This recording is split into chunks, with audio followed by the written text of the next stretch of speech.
हमारे सबके जीवन से जुड़ा हुआ प्रसंग है। नारद जी को श्राप था दक्ष प्रजापति का कि वो एक जगह पर ज़्यादा देर टिक नहीं सकते थे।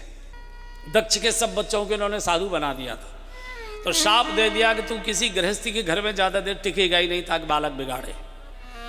तो लेकिन जब घूमते घूमते एक बार हिमालय की तलहटी बिल्कुल ऋषिकेश इसी शिवालिक पहाड़ियों में गंगा के किनारे आए, तो कुछ भूमि का प्रभाव, कुछ गंगा की कृपा, कुछ हरि की इच्छा, सोचा बहुत घूम लिया, अब तो बैठकर ध्यान करता हूं। इंद्र घबरा गया कि ये बाबा तो कभी बैठता नहीं था, ये बैठकर ध्यान कर रहा है, कहीं मेरी सत्ता तो नहीं ले लेगा। अच्छा, जो सत्ता में बैठे होते हैं वो डरपोक बहुत होते हैं, उनको अपनी छाया से भी भय लगता है कि कब कुर्सी को कोई सरका दे। तो इंद्र ने कामदेव को तैयार किया, जो चाहे सो ले लेना तू, लेकिन बाबा की समाधि खोल। और कामदेव आगे अप्सराओं को, रंभादि सब नृत्यांगनाओं को, गायकों को, वाद्ययंत्रों के साथ, और पूरे के पूरे पहला एक बाण अपने संकल्प का छोड़ा, पूरी सृष्टि कामासक्त हो गई। बसंत ऋतु आ गई, फूल खिलने लगे, भौरे गुंजारने लगे, मोर नाचने लगे, कोयल कूकू करने लगी, नृत्य गायन प्रारंभ हुआ। नाचने वालों के पैर थक गए, पायल टूट गई, गाने वालों के कंठ सूख गए, वाद्यंत्र फट गए, उंगलियां छिल गई बजाते बजाते, लेकिन काम कला कछु मुनि व्यापी, काम कला कछु मुनि व्यापी, निज भय डरे मनोभव पापी, निज भय डरे मनोभव पापी, सीम की चापी सकहि को तासु, सीम की चापी सकहि को तासु, बड़ रखवार रमापति जासु, बड़ रखवार रमापति जासु। कामदेव नारद जी को टस से मस नहीं कर पाया। कौन हिला सकता है? जानकी नाथ सहाय करे तब कौन बिगाड़ करे, जग तेरो भगवान राखे तो मारे कौन, और भगवान मारे तो राखे। थक गया, डर गया, बाबा आंख खोलेगा भस्म कर देगा। तो तुरंत बसंत ऋतु खिली थी, बड़े बड़े गुलाब के फूलों का बड़ा हार लाया और डाल दिया। जय हो संयम शिरोमणि, जय हो जितेंद्र वीर।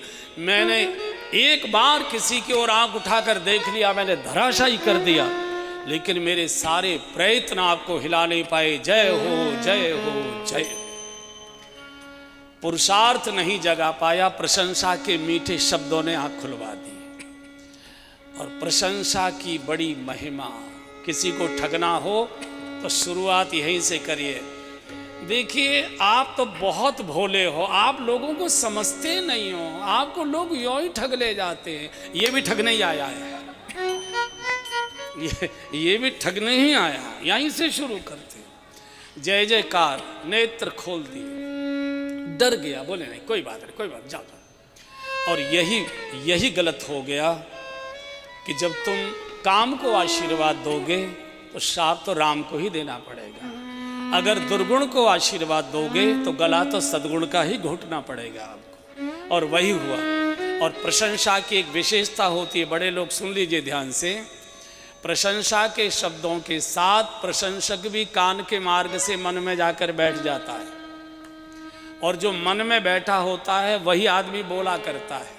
इसलिए आपने देखा होगा जितने बड़े लोग कहे जाते हैं, कहते हैं ना, वो चमचों से घिरे रहते, प्रशंसकों से घिरे रहते, उन्हीं की बात उनको सुनना पसंद लगती है। जो कान के मार्ग से वो भीतर मन में बैठ गया जाकर। अब ये काम कैसा नचाएगा। नारद जी में अहंकार हो गया, और किससे ईर्षा हुई? गुरु से। और जे सठ गुरु सन ईर्षा करही, उनको लगा शंकर जी ने तो काम को जीता था, भस्म कर दिया, मैंने काम को जीता और जिंदा छोड़ दिया। अब यही जिंदा काम नारद तुमको बंदर बनाएगा, जरा तमाशा देखो। दुर्गुण को कभी आशीर्वाद नहीं देना चाहिए, लेकिन नारद दुर्गुण को आशीर्वाद दे रहे हैं, शाप देंगे भगवान को जाकर। भक्त क्या कहता है? भक्त कभी नहीं कहता कि मेरे कारण हुआ है। भक्त क्या कहता है? मेरा आपकी कृपा से सब काम हो रहा है। मेरा आपकी कृपा से सब काम हो रहा है। करते हो तुम कन्हैया, मेरा नाम हो रहा है। करते हो तुम कन्हैया, मेरा नाम हो रहा है। मेरा आपकी कृपा से सब काम हो रहा है। मेरा आपकी कृपा से सब काम हो रहा है। पतवार के बिना ही मेरी नाव चल रही है। पतवार के बिना ही मेरी नाव चल रही है। हैरान है जमाना, मंजिल भी मिल रही है।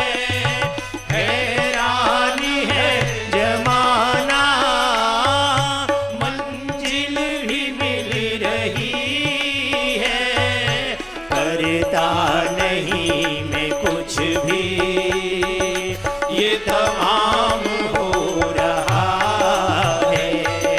करता नहीं मैं कुछ भी, ये तमाम हो रहा है। मेरा आपकी कृपा से सब काम हो रहा है। भगवान बचा रहे थे, नारद जी ने सोचा मेरे पुरुषार्थ से मैं बचाऊं। पहले शंकर जी को जागे, और गुरु से ईर्ष्या, गुरु की कृपा से तो व्यक्ति खिलता है। जेसठ गुरुशन ईर्षा करही, रौरव नरक कोट जुग पर, सीधे कैलाश पहुंचे। शंकर आइए आइए ऋषवर, अरे रे रे इतने दिनों के बाद, हाँ यहाँ पड़े पड़े पकौड़ी खाते रहते हो, तुमको मालूम है दुनिया में क्या हो रहा है? क्या हो रहा है? वो कामदेव का बच्चा आया और उसने जो तूफान मचाया, बोले मजाल क्या है उसकी। शिव तो रोने लगे, शिव रो पड़े। कामारे के सामने काम की चर्चा। शंकर नारद जी को लगा शायद कथा इतनी सुंदर की है कि भाव के आंसू आ रहे हैं। शंकर जी रो रहे हैं, कह रहे बाबा ये काम क्रीड़ा में तो हम ही संसारी गृहस्थी बहुते रहे, तुम काहे के लिए? हाथ जोड़ कर कहा, बार बार विनमऊ मुनि तो ही, बहुत विनम्रता से आपसे प्रार्थना करो, जो यह कथा मुझे सुना रहे हो प्रभु को जाकर मत सुनाना, और अगर प्रसंग भगवान चलाएं तो अभी उका देना। अब तो पक्का हो गया, इतनी ईर्ष्या, अब मैं सीधा भगवान के पास जाऊंगा। तो चले, पार्वती ने कहा रुको रुको रुको, चाय तैयार है। बोले भाड़ में जाए तुम्हारी चाय, मैं चला। और एक बार कर तल भर वीणा, एक बार कर तल भर वीणा, गावत हरि गुण गान प्रवीणा। गावत हरि गुण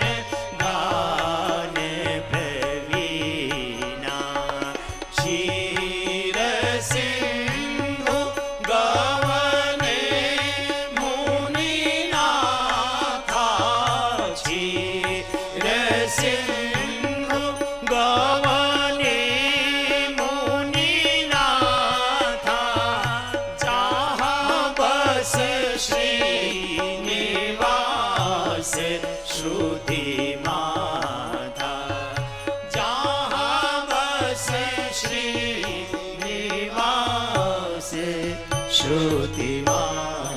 श्रीमान नारायण नारायण करते क्षीर सागर में प्रवेश कर गए। एकदम भगवान बैठ गए। हर्ष उठे प्रभु रमा निकेता। लक्ष्मी जी बोली क्या हो गया? बोले नारद आ रहा है, आ जाएगा, उसने देखा है रास्ता, हमेशा आता है, आज नहीं आ पाएगा। क्यों? रोग लगा कर आ रहा है। और काम रोग ऐसा होता है, आदमी किस गड्ढे में गिर जाए पता ही नहीं लगता। आपने देखा है काम गड्ढे में कितने बड़े बड़े लोग अंधे होकर गिरते। काम अंधा कर देता है और चंचल कर देता है। शरीर में जब काम आता है तो एक तो शरीर कांपने लगता है, कंप आ जाता है, मन चंचल हो जाता है और मानसिक रूप से आदमी अंधा हो जाता है, कुछ नहीं दिखाई देता, किस गड्ढे में गिर जाता है। तो भगवान ने कहा बीमार को तो हाथ पकड़ के ही लाना चाहिए। भगवान उठे और हाथ पकड़ कर आओ। चूंकि भगवान जानते भक्त का पतन तो भगवान का पतन माना जाता। अब देखिए अहंकार कहाँ तक ले जा रहा है नारद जी को। पहले नारद जी भगवान के चरणों में बैठते थे, आज सिरहाने की ओर जा रहे हैं। सोच रहे मैं तुमसे कम थोड़ा ही हूँ। काम मैंने जीत लिया, क्रोध मैंने जीत लिया, अब एक ही तो कमी है कि मेरे पास लक्ष्मी नहीं है, तो थोड़ी देर में वो भी मिल जाएगी। मैं तुमसे कम तो नहीं। तो लक्ष्मी अब क्या नारद जी नहीं सुन रहे होंगे? नारद जी नहीं सुन रहे होंगे। तो भगवान ने कहा लक्ष्मी जी अब ये बैठने दो, मेरे सिर पर ही बैठेगा। कौन ईश्वर बहुत दिनन कीन मुनि दाया। भगवान इनके दादाजी लगते हैं। भगवान इनके संसारी नाते से दादाजी लगते हैं। और दादाजी अपने पौत्र को कहें, मान लो दिल्ली पढ़ता है और पौत्र आया तो दादाजी के हे बेटा बड़ी कृपा की, आंखें तरस रही थी दर्शन की। क्या कहेंगे? अरे भले आदमी, छुट्टी नहीं मिली, फोन करता, समाचार देता, हम यहाँ सूखे जा रहे हैं, कुछ ऐसा करते। अरे यहाँ ससुराल में पढ़े और बस माल खाते रहे तो तुमको मालूम दुनिया में क्या हो रहा है, क्या हो रहा है। अरे वो जो कामदेव का बच्चा, अब देखिए राम की बगल में बैठकर काम की चर्चा। और जहां राम तह काम नहीं, जहां काम नहीं राम। ओहो भगवान तो एकदम घबरा गए।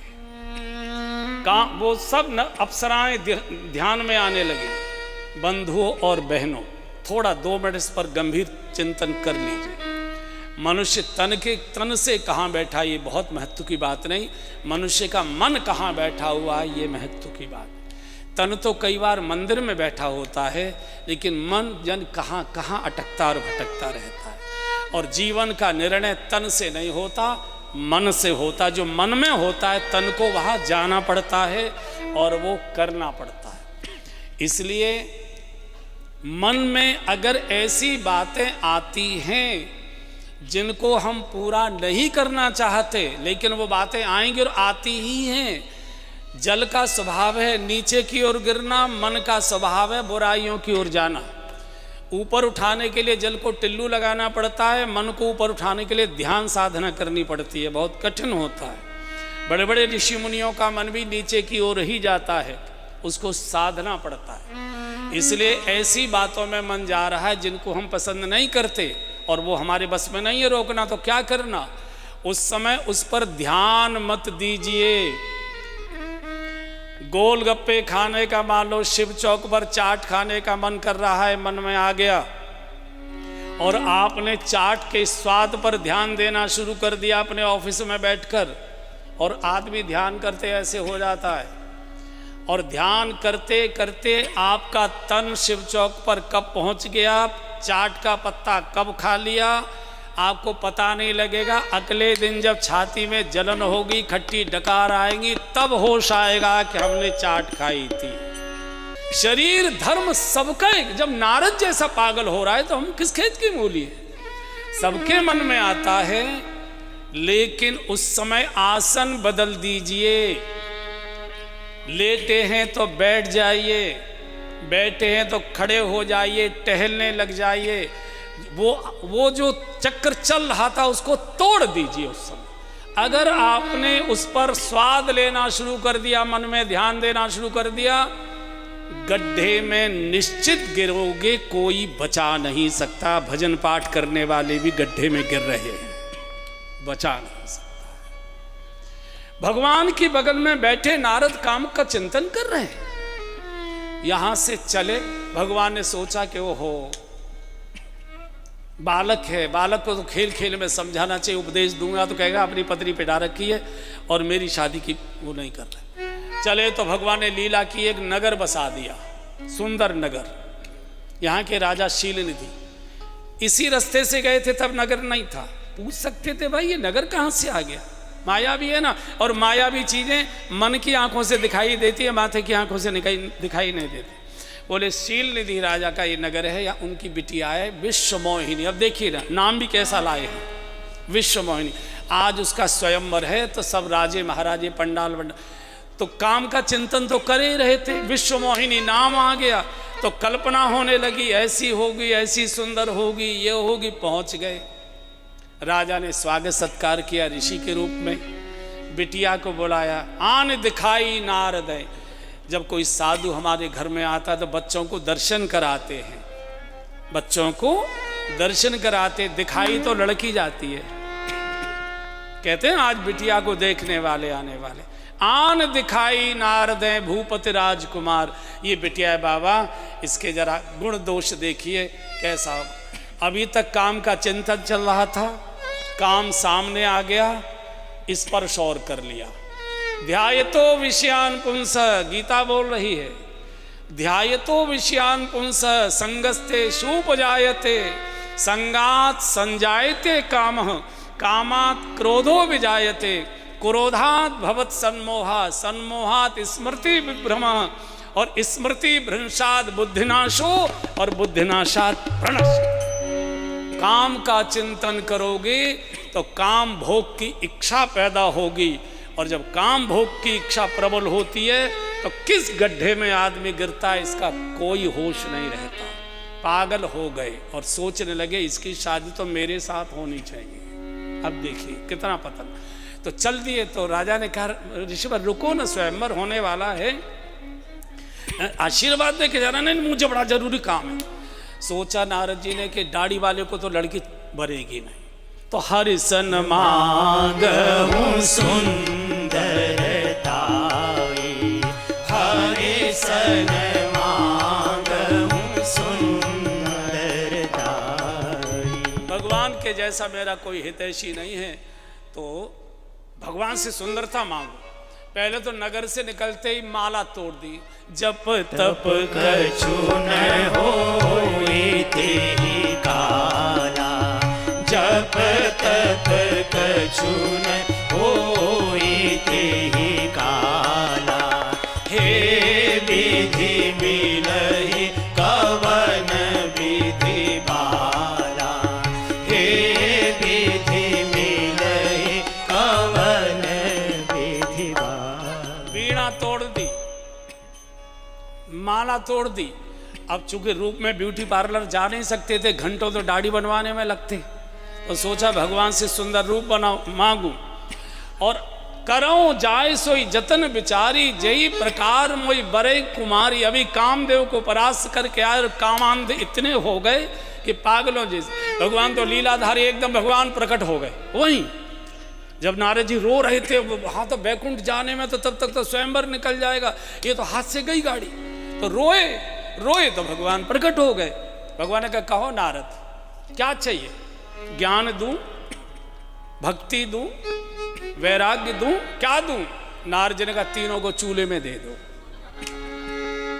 क्या चाहिए?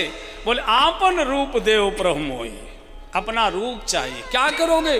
बोले आन भात नहीं पावो होई, वो लड़की इस रूप में नहीं मिलेगी, मुझे शादी। अरे पगले, मैं ही शादी करके रो रहा हूं, पूछो मुजफ्फरनगर में जाके शादी वालों से कि केवल वो लड़की तो एक ही दिन रोती है विदाई के समय, पूछ लो जरा अकेले में, बुरी हालत है, बुरी। देखो ना सबकी हवाइयाँ उड़ी रहती हैं। ये सब हंसी जो पुरुष हंसते हैं ना, सब बेचारे ऊपर ऊपर हंसते हैं, भीतर तो इनकी हालत खराब रहती है। हमसे लोग मिलने आते हैं वृंदावन, तो हम जानते हैं कि हमसे कोई बिना उसके मिलने आता नहीं है, और सब दोनों अपनी अपनी बात कहने आते हैं। तो हम पहले पुरुष को कहते हैं कि तुम लोग पीछे घुमाओ, तो पत्नियां कहेंगी तुम घूम आओ, मैं तो महाराज के पास, मुझे मालूम है ना कुछ कहना है। तो हमारे यहाँ पीछे हिरन वगैरह हैं, थोड़ी देर लगती है जाने का, तो वो अपनी बातें भाई इनको समझाओ, नाक में दम कर रखे हैं, ऐसा है वैसा, ठीक है। फिर वो लौट के आएंगे, हमने बहन जी जाइए जाइए, बहुत सुंदर, आपको हरा भरा बहुत अच्छा लगेगा, मुझे मालूम है ये भी बेचारे अपने हल्का होना चाहेंगे। तो सब अपनी अपनी बात। अच्छा, हमसे बहन कहती है कि आपको इतनी गृहस्थी की बातें कैसे मालूम है, तुम ही सुना के जाते हो, हमें क्या मालूम है। फिर उनमें से छांट छांट के हम बोल देते हैं ऐसा ऐसा ऐसा, ऐसा। तो आ गए, भगवान ने रूप दे दिया, 3 प्रकार के रूप हो गए नारद जी के। जब नारद जी देखेंगे तो ऋषि का रूप है, विश्वमोहिनी देखेगी तो मरकट बदन भयंकर देही, ऐसा भयानक। तो आ गए, बैठ गए, सबसे पहली कुर्सी पर बैठ गए कि भीड़ भाड़ में कहाँ तो डाली गई। सब राजे बीच में भगवान विष्णु आकर बैठ गए, सुंदर राजकुमार का। और सखियों के साथ जब विश्वमोहिनी आई, दाईं और पहली कुर्सी पर बंदर, मरकट बदन भयंकर दरी, और ये कौन बिठा दे, निकालो इसको। और उसके बाद वो उधर आई ही नहीं, देखा ही नहीं। तो 2 शंकर जी के गण कैलाश से आए थे तमाशा देखने के, बाबा की क्या फजियत होती है। देखो राक्षस कैसे बनते हैं, जिनको दूसरे की फजियत में आनंद आता है वो राक्षस ही हुआ करते हैं। ये दोनों राक्षस बनेंगे, इतनी दूर से चलकर आए केवल उनकी बेचारे की फजियत देखने के लिए।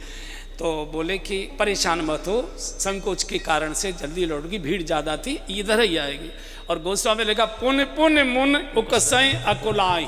उकसने जानते हो ना, उचक उचक के देखते किधर गए किधर गए, खांसते मठारते, पुण्य पुण्य मुन उकसई अकुलाई, देख दशा हरगन मुस्काई। बोले चिंता मत करो। और बीच में भगवान बैठे थे, दुल्हन ले गए लक्ष्य निवास। अब तो नारद जी तो पूछो मत, धरती ही खिसक गई। गणों ने कहा ब्याह करे वे आयो, जरा शीशा में मुंह देखो जाके, निज मुख मुकर बिलोक ऊंचाई।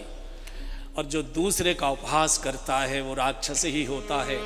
नगर के बाहर निकले और तालाब में जब मुंह देखा नारद जी ने, तो मरकट बदन भयंकर देही। और किस पर गुस्सा कर रहे हैं, विष्णु के बच्चे तेरी ऐसी की, तुझे देखता हूं। भगवान को गाली गलो शाप देने, दय हूं शाप के मरे हूं जाई, जगत मोर उपहास कराई।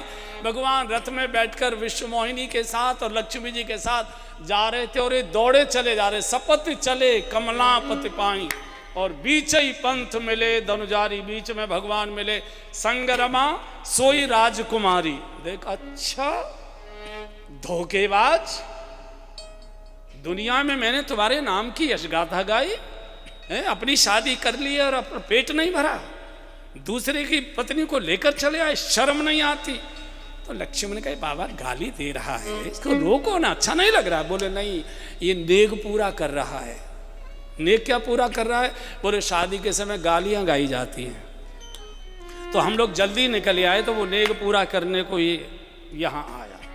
और गाली देते देते यहाँ तक शाप दे दिया कि जैसे नारी के विरह में मैं रो रहा हूँ दुखी हो, नार विरह तुम हो दुखारी। और जैसे तुमने मेरी बंदर की आकृति बनाई है, करिए कीस सहाय तुम्हारी, बंदर ही तुम्हारी एक दिन सहायता करेंगे। भगवान ने शाप को संत के प्रसाद के रूप में शीश पर धारण किया और अपनी माया को समेटा। तो नहीं तह रमान राजकुमारी, न वहाँ रथ है, न राजकुमारी है, न लक्ष्मी है, भक्त और भगवान दोनों खड़े। अब तो नारद जी ने, अरे बाप रे ये क्या हुआ, अब तो रोए सो रोए, माफी मांगी, प्रभु मेरा शाप झूठा हो जाए। भगवान ने कहा साधु कभी शाप नहीं देता, क्रोध में भी आशीर्वाद ही देता है, इसलिए मैंने शीश पर धारण कर लिया। अगर शाप देते तो कहते कि तुम्हारी भी शादी नहीं होगी, कम से कम ये तो तुमने कह दिया कि मैं नारी के विरह में रोऊंगा तो मेरी नारी तो मिलेगी मिलेगी।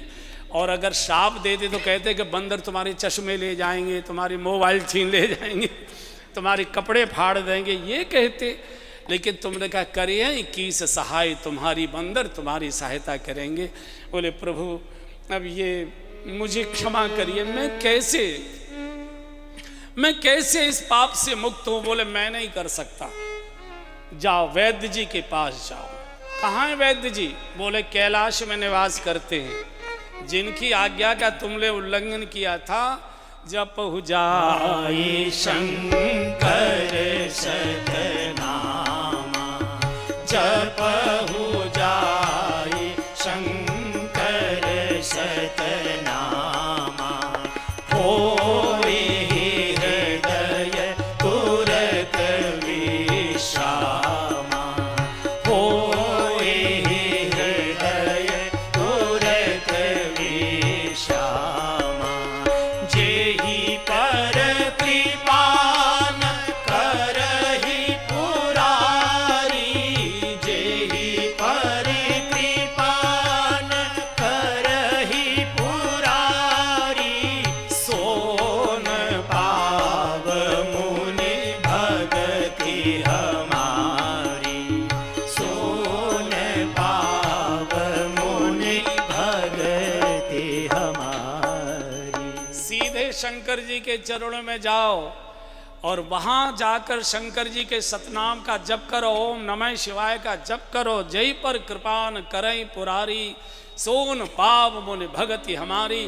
फिर वहीं आ गए गंगा के तट पर, शिवालिक पहाड़ियों के, जहां पर शंकर जी ने तप किया था, नीलकंठ महादेव के बिल्कुल निकट, और रो रो कर शिव को पुकारते, हे प्रभु। बाबा भोलेनाथ, बाबा भोलेनाथ, मेरी नैया को उबारो ना, बाबा भोलेनाथ, बाबा भोलेनाथ, मेरी नैया को उबारो, मुझे पार लगाओ ना, बाबा भोलेनाथ, बाबा भोलेनाथ, मेरी नैया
तो शिव के भजन में डूब गए।